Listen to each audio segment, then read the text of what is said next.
So one of my passions and one of the funnest things for me is to be able to walk on a finished WeatherWeld roof. Because I was here and did the original inspection on this single ply roof that had holes in it and had blisters in it and had a whole bunch of problems. It was already, at the time, 3 years ago, it was already creating damage on the underside. It was destroying books in the library.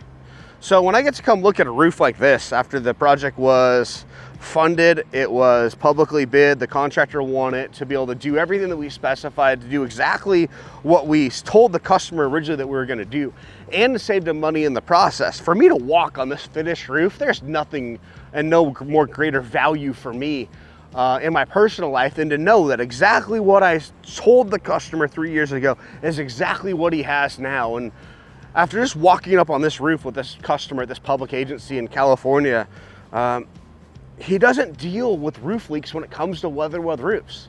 That's the reason why he's specifying more WeatherWeld roofs. The greatest compliment that a customer can give us is to take another building and say, hey, I want WeatherWeld on this one too. And he fought because he had a lot of other manufacturers, a lot of different noise in his ear. But he said, look, I know that WeatherWeld works. And that's the reason why I'm choosing WeatherWeld. I'm not choosing your single ply. I'm not choosing your peel and stick. I'm not choosing your coating.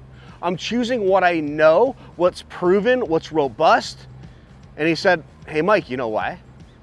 WeatherWeld just makes sense. There's no greater compliment than a customer can give you than WeatherWeld just makes sense. Because when I can solve his problems and I solve his roof leaks, that he can see the difference. We're creating real long-lasting value. That facilities manager is going to drive home today and he's going to be happy with the decision that he made. Every time it rains, this guy's got roof leaks. He's got hundreds of buildings that he manages. And he's specifying WeatherWeld on building after building after building because he knows that every roof that gets WeatherWelded on his buildings, that he's not going to have to worry about them again. And that's how we leave a legacy. The legacy is, hey, can I leave my facility better than I found it when I retire? When I move on, is the decisions that I made with the limited resources that I had making a lasting impact? And with WeatherWeld, the answer is yes.